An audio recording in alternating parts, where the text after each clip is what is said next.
نحمدہ و نصلی علی رسولہ الکریم اما بعد فاعوذ باللہ من الشیطان الرجیم بسم اللہ الرحمن الرحیم هو الذی ارسل رسولہ بالہدی ودین الحق لیظہرہ علی الدین کلہ وکفی باللہ شہیدا صدق اللہ العظیم رب اشرح لی صدری ویسر لی امری واحلل عقدۃ من لسانی یفقہوا قولی آمین یا رب العالمین۔ جس موضوع پر مجھے اظہار خیال کرنا ہے یہاں وہ 4 لائنوں میں آپ کے سامنے لکھا ہوا موجود ہے، اور یہ 4 ہی نکات سمجھ لیجئے کہ جن پر میں نے گفتگو کرنی ہے، اگرچہ کہ آخری 2 جو ہیں ضرورت و اہمیت وہ تقریباً مترادف ہی ہیں، لیکن یہ کہ پہلی 2 حقیقتوں کو پہلے سمجھنے کی ضرورت ہے۔ ایک حقیقت یہ ہے کہ عصر حاضر، یہ عصر حاضر کیا ہے، اور دوسری بات یہ ہے کہ فکر مودودی۔ میرا گمان یہ ہے کہ فکر مودودی کے ایک حصے سے تو ہمارے نوجوان بہت اچھی طرح واقف ہیں، لیکن یہ کہ جو عصر حاضر کے اعتبار سے جس کی اہمیت ہے وہ دوسرا حصہ ہے، اور میں اسے آپ کے سامنے نمایاں کرنے کی کوشش کروں گا۔ جس حصے سے واقف ہیں میں اس کا بھی مختصراً اعادہ کرنا چاہتا ہوں۔ جو مولانا مودودی رحمۃ اللہ علیہ کی دینی فکر ہے، اس کا پہلا نقطہ یہ ہے کہ جو دین اسلام ہے یہ زندگی کے ہر پہلو کے بارے میں رہنمائی دیتا ہے۔ میں اس کی وضاحت نہیں کر رہا، میں اس کو صرف دہرا رہا ہوں کہ دین اسلام زندگی کے ہر پہلو، ہر گوشے کے بارے میں رہنمائی دیتا ہے، جس کو اگر ہم سلبی انداز میں کہیں تو بات یہ ہے کہ زندگی کا کوئی پہلو ایسا نہیں ہے کہ جس کے بارے میں دین میں رہنمائی موجود نہ ہو۔ اسے یوں سمجھ لیجئے کہ مجھے یا آپ میں سے کسی کو کوئی ایسا کام نہیں پڑتا کہ جس کے بارے میں ہمیں دین سے رہنمائی نہ ملتی ہو۔ پہلی بات یہ ہوگی، اور دوسری بات یہ ہے کہ جس عبادت کا اللہ نے بندوں سے تقاضا کیا ہے، جس کی دعوت دینے کے لیے اللہ تعالیٰ نے انبیاء اور رسل بھیجے ہیں اور کتابیں اتاری ہیں، وہ عبادت دین کی ان تعلیمات پر عمل کرنے کا نام ہے۔ محض نماز پڑھ لینے سے عبادت نہیں ہو جاتی، یا روزے رکھ لینے سے ہی عبادت کا حق ادا نہیں ہو جاتا، یا حج اور عمرہ کرنے سے بات پوری نہیں ہو جاتی۔ اپنی پوری زندگی کے بارے میں جو قرآن مجید نے رہنمائی دی ہے اس پر کاملتاً عمل کرنے کا نام عبادت ہے، اور اس عبادت کے بغیر نجات نہیں ہے۔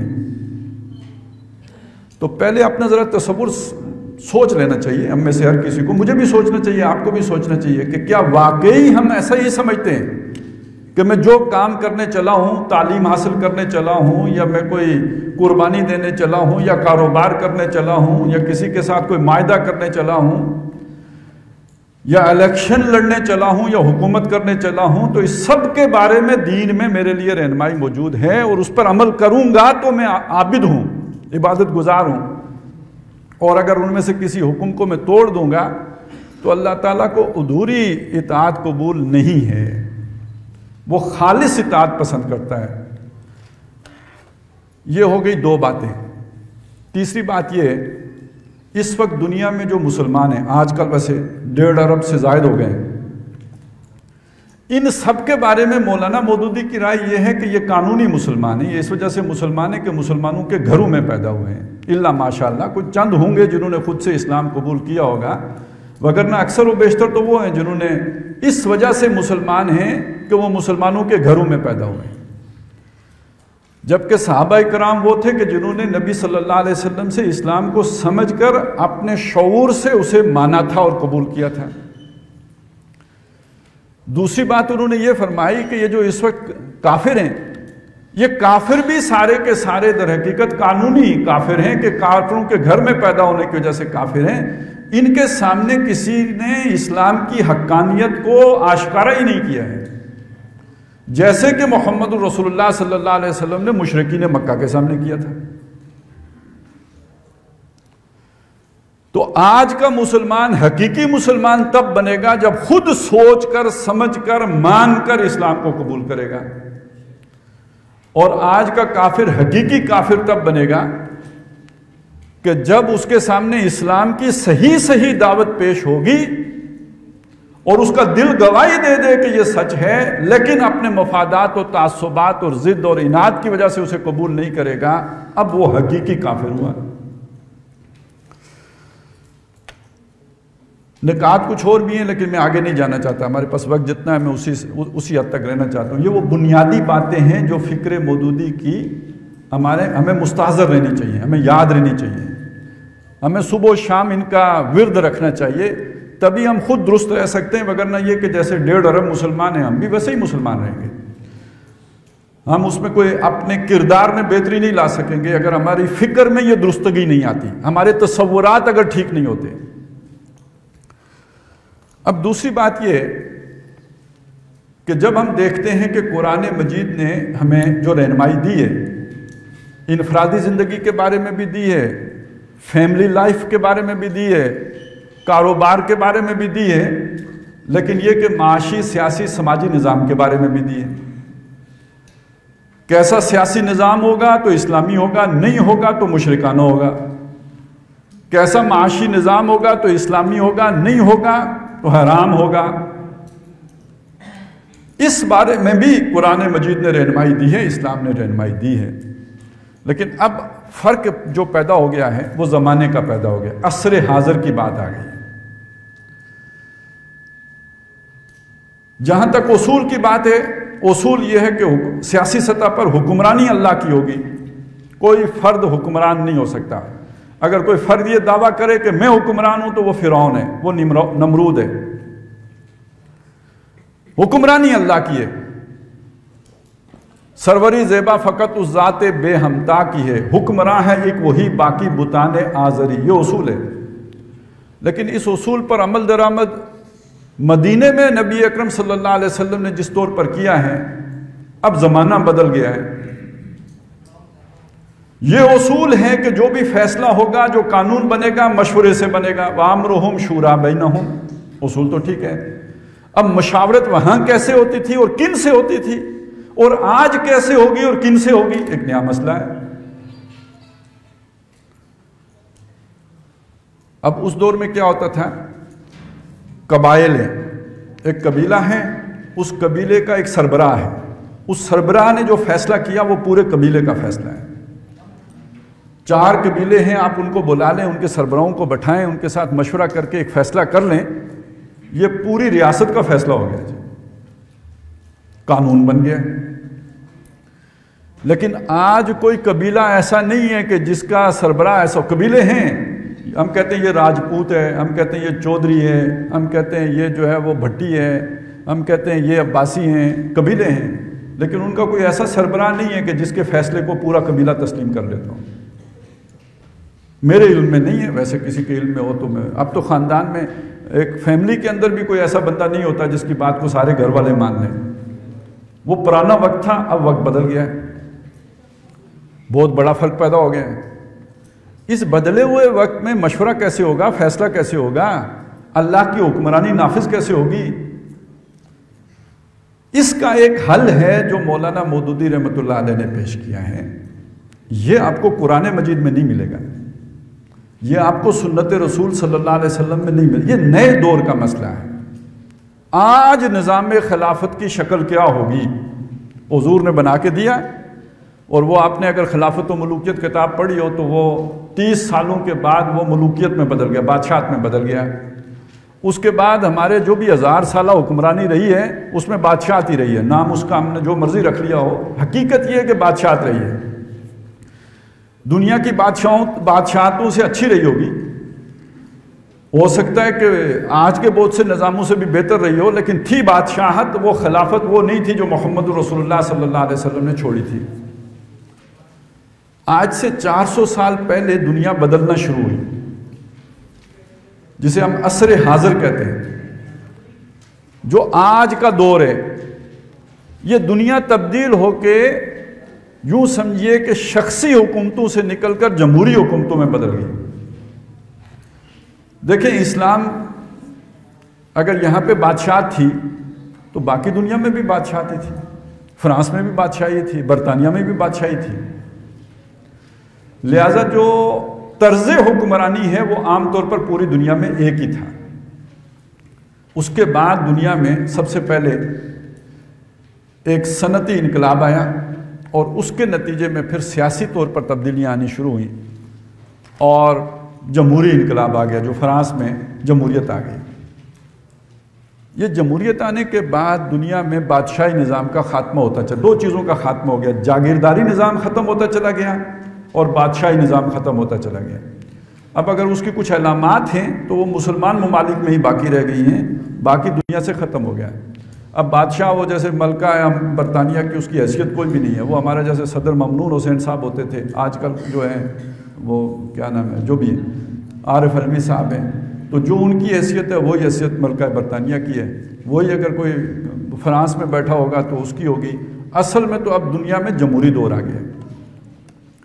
یہ جو جمہوری دور آیا ہے اس کے ساتھ اللہ کی حاکمیت کا تصور کیسے جوڑیں گے؟ اس لیے کہ دور کو واپس آپ قبائلی نظام میں تو نہیں لے کے جا سکتے۔ مجھے آپ سوچیں، ہر بندہ سوچے، یہ ممکن ہے کہ دنیا پھر قبائلی نظام کی طرف واپس چلی جائے؟ یہ نہیں ہو سکتا۔ آدمی پیچھے کی طرف کبھی بھی نہیں جاتا، آگے تو جاتا ہے۔ یہ ممکن نہیں ہے کہ دنیا میں بادشاہت دوبارہ آ جائے،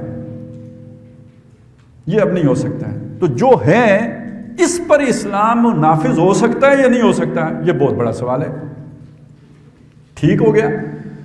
اور بہت سے مسلمانوں کی رائے یہ ہے کہ آج کے دور میں اسلام قابل عمل نہیں ہے، نہیں چل سکتا۔ ہمارے مسلمان حکمران سارے یہی کہتے ہیں، اکثر و بیشتر سیاستدانوں کی سوچ یہی ہے، یہی وہ سوچ ہے جس سے ہم نے لڑنا ہے۔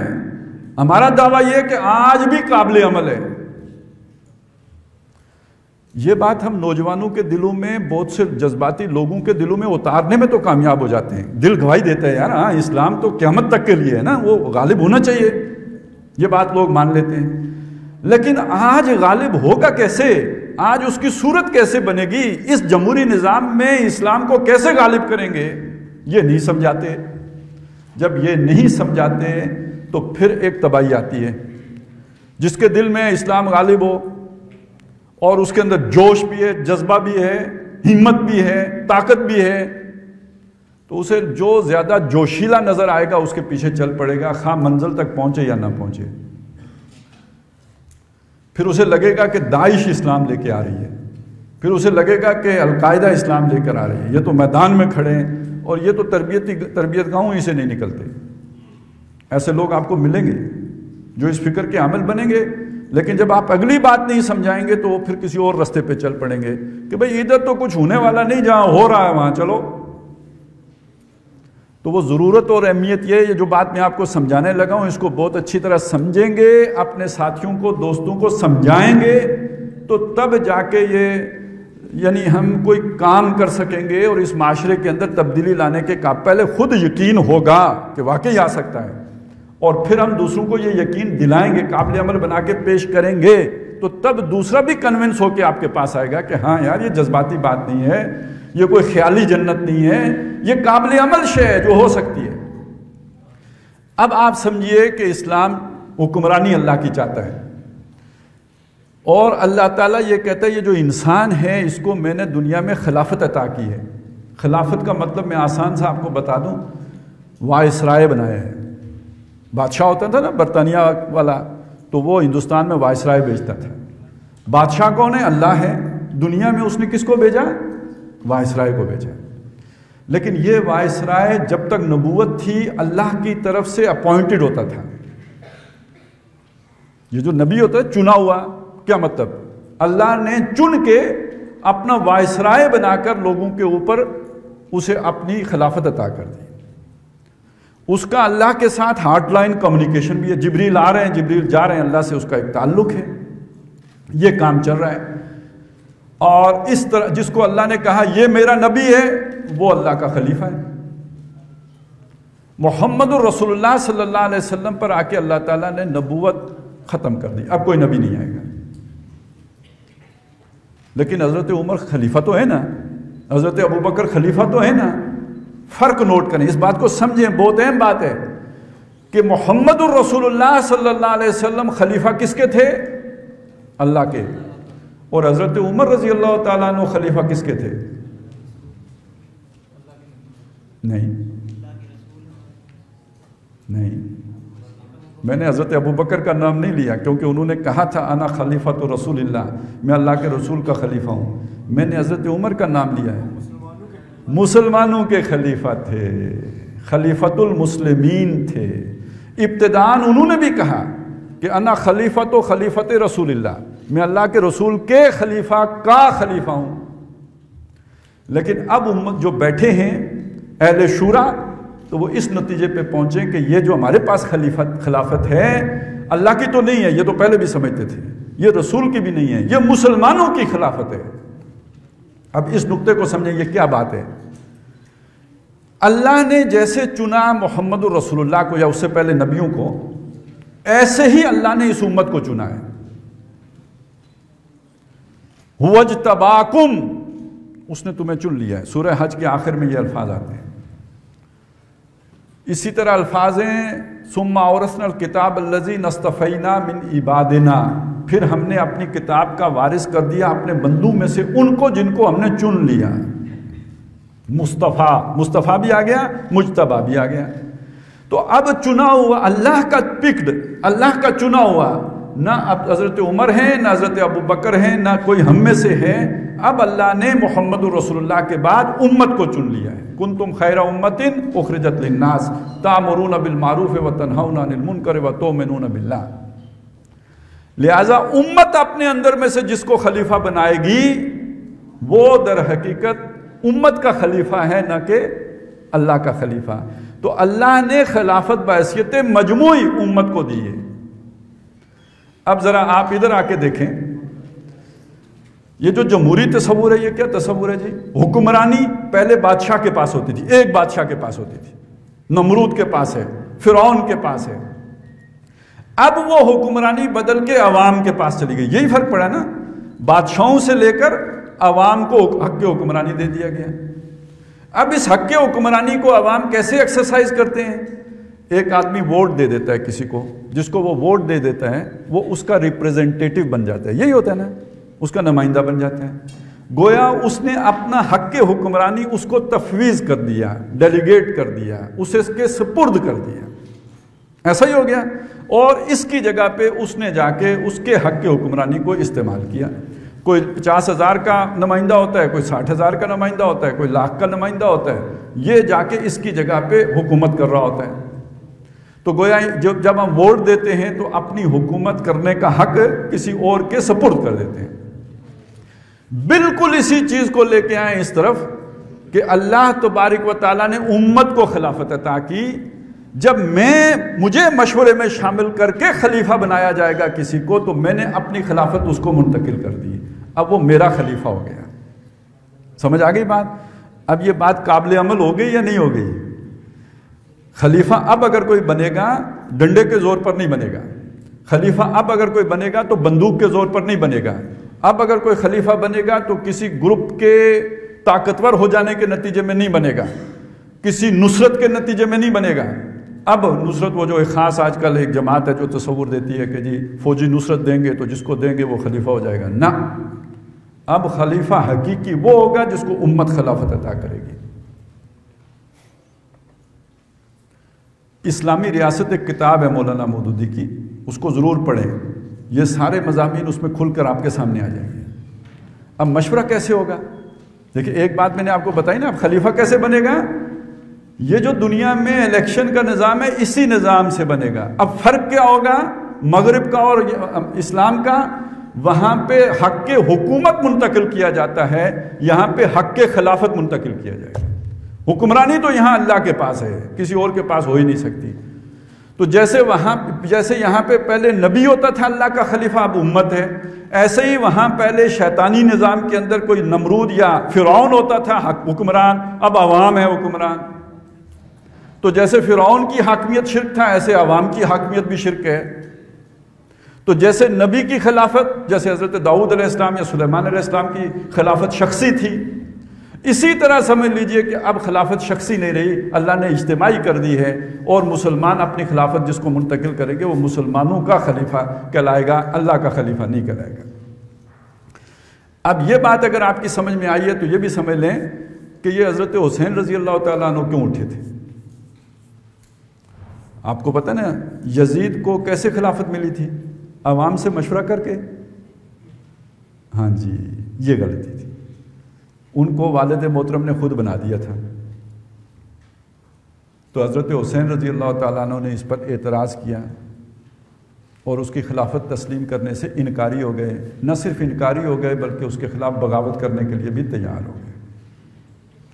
سمجھ میں آئے؟ یہ کوئی بعض لوگ کہتے ہیں جی حق کی خاطر، وہ حضرت حسین یہ تو نہیں کہہ رہے تھے میرا حق ہے، وہ امت کو حق دلانے کے لیے کھڑے ہوئے تھے۔ اب اگلی بات کی طرف آ جائیں، وَأَمْرُهُمْ شُورَى بَيْنَهُمْ، مسلمانوں کے معاملات اپنے بامی مشورے سے طے پاتے ہیں، یعنی کوئی ایک آدمی فیصلہ نہیں کرتا، یہی امت فیصلے کرتی ہے۔ یہ فیصلہ کرنے کے لیے اس زمانے میں ظاہر ہے محلے میں نکل کے تو ایک ایک بندے سے تو پوچھ کے تو نہیں ہوتا ہے نا، لوگوں کے نمائندے تھے اس وقت، اور وہ نمائندے میں آپ کو بتا چکا ہوں قبائلی چیف ہوتے تھے۔ آپ نے ہر برادری کا بڑا بندہ بلایا، مجلس مشاورت میں بٹھایا، اور اس نے جو فیصلہ کر لیا وہ پوری برادری کا فیصلہ ہو گیا۔ آج برادریاں ہی ختم، اب برادریوں کی جگہ آج جو چیز ہے اس کا نام ہے سیاسی جماعت۔ سیاسی جماعت کی لیڈرشپ جب فیصلہ کر لیتی ہے تو وہ پوری جماعت کی پالیسی ہوتی ہے، پوری جماعت کا فیصلہ ہوتا ہے، جسے پسند نہیں ہوتا وہ جماعت چھوڑ کے چلا جاتا ہے۔ تو آج جماعت کے نمائندے ہوں گے، کسی بھی جماعت کے ہوں گے، اس کے لیے وہ پہلے جماعت اسلامی ایک مہم چلایا کرتی تھی کہ جی متناسب نمائندگی کا نظام ہونا چاہیے، تو وہ واقعی بڑا بہترین نظام ہے۔ اگر وہ ہو جائے، یہ والا نظام چھوڑ کر وہ اختیار کر لیا جائے، ایک جماعت کو ملک میں کل کتنے ووٹ ملے ہیں اسی مناسبت سے اس کے لیے سیٹیں مختص ہو جائیں کہ اس کو اتنی سیٹیں دے دو، تو اس طرح سمجھ لیجئے کہ یہ لوگوں کو نمائندگی مل جائے گی، اور وہ ان کے نمائندے بیٹھ کے جو مشاورت کر رہے ہوں گے، یہ وہ مشاورت ہے کہ جس کے نتیجے میں ایک جسے ہم کہتے ہیں اجماع ہوگا۔ کوئی بھی نیا قانون بنتا ہے تو اس پر پوری قوم جمع ہوتی ہے تو بنتا ہے نا، اجماع ہوتا ہے۔ اجتہاد تو کوئی فرد کرتا ہے، نافذ العمل اجماع ہوتا ہے، جس کو حکومت اپنی قوت نافذہ سے نافذ کرتی ہے، وہ اجماع ہوتا ہے۔ تو اگر فرض کریں ایک رائے ہے جمعیت علماء اسلام کی اور ایک رائے ہے جماعت اسلامی کے لوگوں کی، نافذ کون سی رائے ہوگی؟ نافذ ہوگی وہ رائے کہ جس پر اکثریت جس کے حق میں ہو جائے گی وہ نافذ ہو جائے گی۔ اس اعتبار سے یہ باتیں ہمیں اگر سمجھ نہیں ہوں گی تو ہم کسی کو کیسے سمجھائیں گے کہ بھائی آج قانون سازی کیسے ہوگی؟ اس کا مطلب سمجھیں آپ، آج قانون سازی پارلیمنٹ کے ذریعے سے ہوگی، آج اجتہاد بھی پارلیمنٹ کے ذریعے سے ہوگا، قرآن و سنت کے اندر رہتے ہوئے ہوگا، قرآن و سنت سے باہر نہیں بنا۔ جب آپ نے حاکمیت اللہ کی مان لی، اب اللہ چونکہ قانون ساز سب سے بڑا اللہ ہے، مقتدر اعلیٰ وہ ہے، تو جو اس کے خلیفے ہیں وہ کوئی قانون اللہ کی مرضی کے خلاف نہیں بنا سکتے، اس کے اندر رہتے ہوئے ہر قانون بنا سکتے ہیں۔ یہ بھی آپ کو ساری بات اسلامی ریاست میں مل جائے گی۔ اچھا، اسی میں ایک نقطہ اور بھی ہے، آپ کو یہ سوال اس کا سامنا کرنا پڑے گا۔ جب بھی آپ اسلامی نظام کی بات کریں گے، آپ سے اگر کوئی سوال نہیں بھی کرتا تو اس کے دل میں یہ اشکال ضرور ہوگا کہ بھائی نماز پھر وہابیوں کے طریقے پہ پڑھیں گے، بریلویوں کے طریقے پہ پڑھیں گے، کس کے طریقے پہ پڑھیں گے؟ حنفیوں کے طریقے پہ پڑھیں گے، کیسے پڑھیں گے؟ مختلف جو اختلافی مسائل ہیں ان کا حل کیا ہوگا، اس کو بھی سمجھ لیجئے، اس کا حل کیا ہے۔ آج دنیا میں امریکہ جیسا ملک ہے، اس میں ہندو بھی رہتے ہیں، مسلمان بھی رہتے ہیں، یہودی بھی رہتے ہیں، عیسائی بھی رہتے ہیں، ان کو نکاح، طلاق، اپنے جو بھی مراسم عبودیت ہیں، عقیدہ، اس سب کی آزادی ہوتی ہے یا نہیں ہوتی؟ البتہ سیاسی نظام، معاشی نظام، سماجی نظام میں نہ کوئی عیسائیت کو پوچھتا ہے، نہ یہودیت کو پوچھتا ہے، نہ اسلام کو پوچھتا ہے، نہ ہندو مت کو پوچھتا ہے، نہ بدھ مت کو پوچھتا ہے، پھر ان کی چھٹی ہو جاتی ہے۔ لیکن انفرادی سطح پر آپ کا عقیدہ کیا ہو، آپ مسلمان رہنا چاہتے ہو، عیسائی رہنا چاہتے ہو، یہودی رہنا چاہتے ہو، آپ کو کھلی چھٹی ہے۔ آپ نے نماز پڑھنی ہے یا پوجا پاٹ کرنی ہے یا کیا کرنا ہے، اس کی بھی چھٹی ہے۔ آپ نے نکاح کر کے میاں بیوی بننا ہے یا بغیر نکاح کے رہنا ہے یا پھیرے ڈلوانے ہیں یا چرچ جانا ہے، اس کی بھی آزادی ہے. ایسا ہی ہے نا دنیا میں.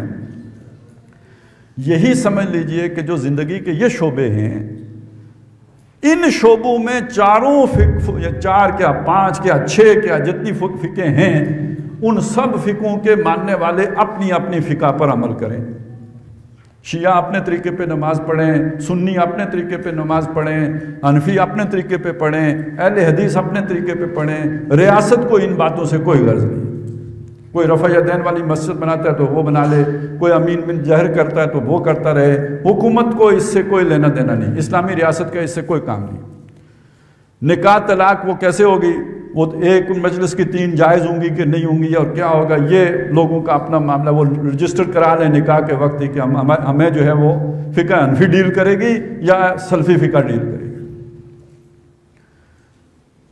لیکن ملک کا سیاسی نظام کیا ہو، ملک کا معاشی نظام کیا ہو، ملک کا سماجی نظام کیا ہو، اس کے لیے اصولہ ہوگا قرآن و سنت.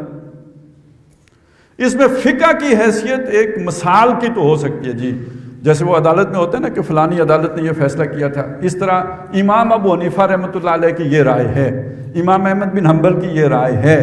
لیکن یہ رائے جو ہے ایک مثال کے طور پر تو پیش کی جا سکتی ہے، اس کا ایک وزن بھی ہو سکتا ہے.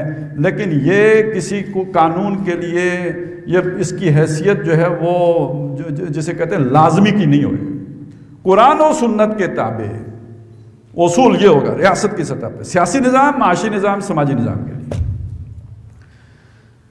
یہ باتیں اگر ہمیں سمجھ نہیں آتی تو اس کے بغیر یہ کہنا کہ ہم اللہ کا دین قائم کر دیں گے، یہ بات در حقیقت پھر ایک خیالی سی بات بن جاتی ہے. پھر یہ لوگوں کو اس کے ساتھ وہ وابستگی نہیں ہو سکتی، یقین نہیں آتا کہ آج نافذ بھی ہو سکتا ہے، ہوگا تو کیا صورت بنے گی. پھر لوگوں کو لگتا ہے یہ خود ہی حکمرانی کے چکر میں یہ ساری باتیں کر رہے ہیں.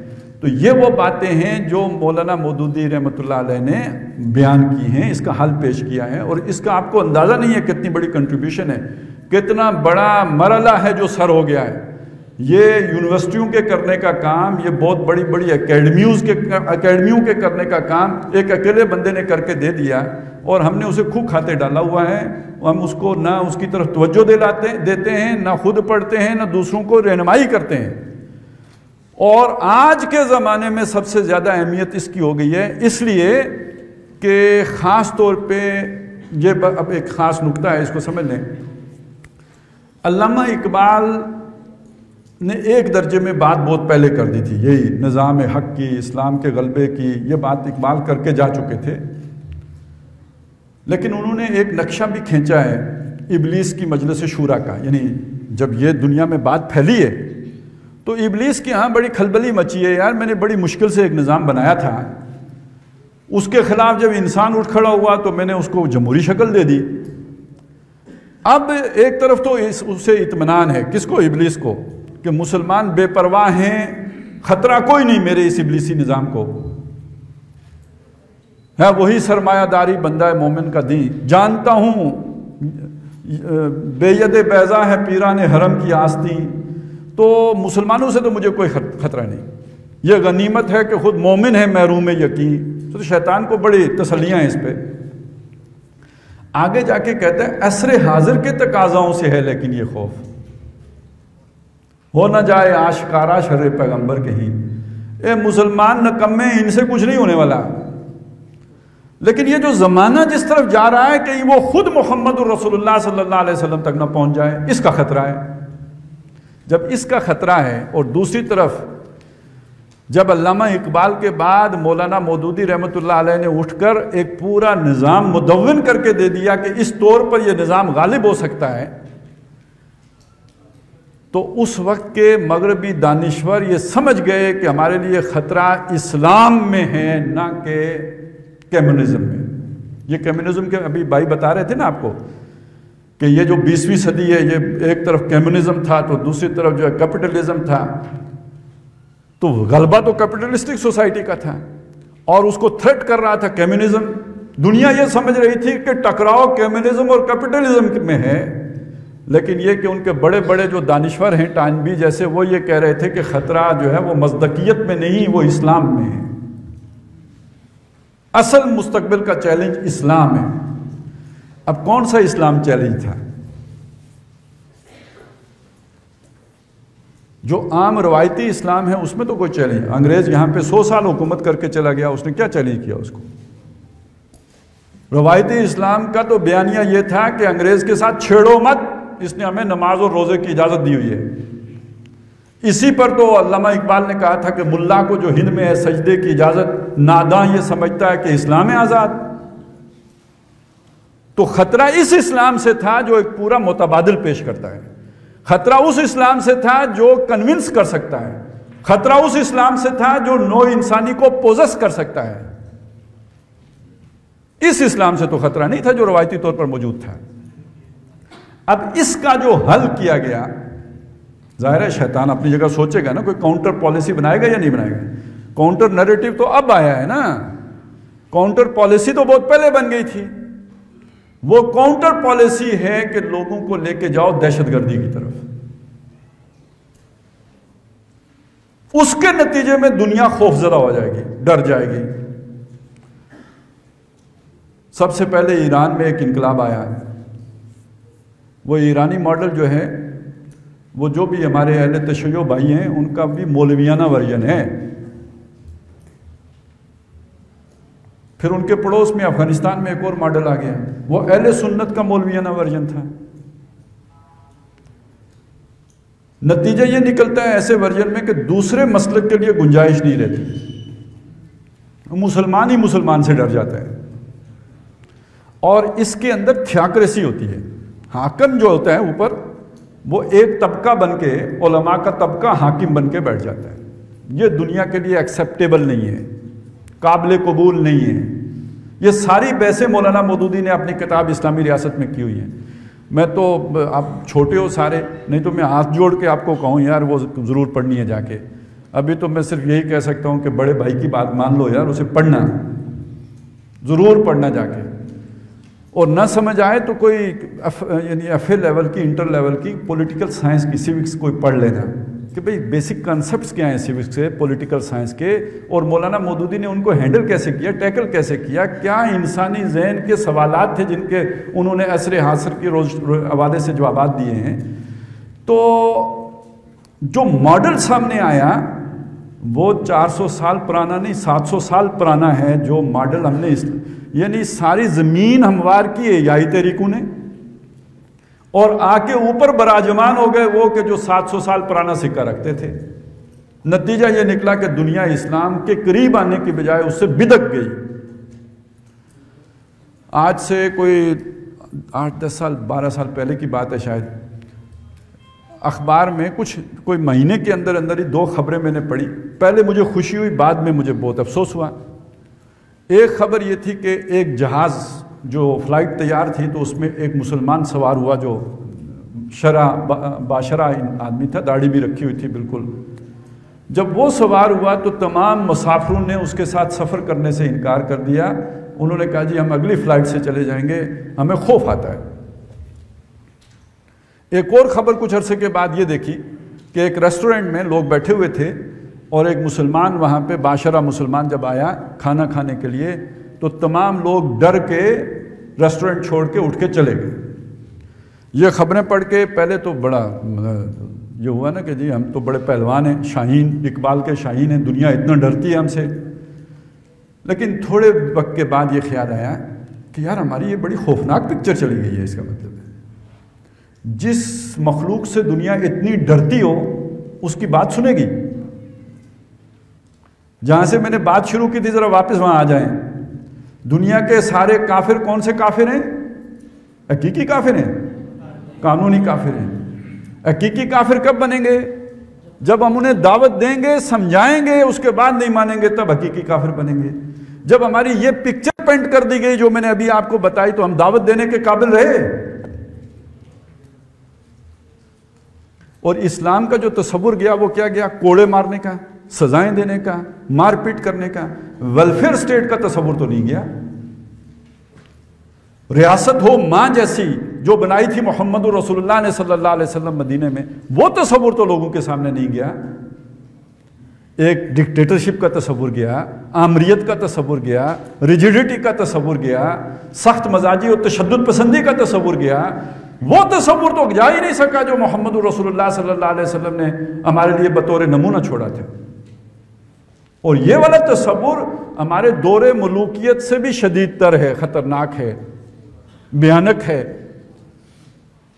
لرزہ طاری کرنے والا ہے، ڈرانے والا ہے، خوفزدہ کرنے والا ہے۔ اور مزے کی بات یہ ہے کہ جنہوں نے یہ تصور دیا اقامت دین کا، دین کے غلبے کا، اللہ کے دین کو، اللہ کے کلمے کی سربلندی کا، انہیں بھی یاد نہ رہے کہ یار آج کے دور میں اسلام کا ماڈل کون سا ہوگا، اور انہیں بھی لوگ آ کے ورگلا لیں، چٹکیوں میں اڑا لیں، ان کے تیار کردہ لوگوں کو لے کے کہیں چلے جائیں، جا کے غاروں میں بٹھا لیں۔ تو یہ تو بڑی نالائکی کی بات ہے یار۔ یہ کام ہے جو آپ لوگوں نے کرنا ہے، ہم تو بڈھے ہو گئے، ہمارے بس کی بات اب نہیں ہے۔ آپ اٹھو، یہ ڈھیلے ڈالے طریقے سے نہیں ہونے والا۔ آپ سمجھیں کہ چلیں جی 4 نعرے لگا کے یہ کام کر لیں گے، نہیں، یہ سمجھانے کا کام ہے، پہلے سمجھنے کا کام ہے۔ آپ اپنا تعلیمی کیریئر آپ کا بڑا قیمتی ہے، اپنی جگہ پہ ہے، لیکن اس کے ساتھ یہ چیزیں سیکھیں گے تو کوئی دین کی خدمت کر سکیں گے اور اپنی قوم کو صحیح رخ پر لے کے جا سکیں گے۔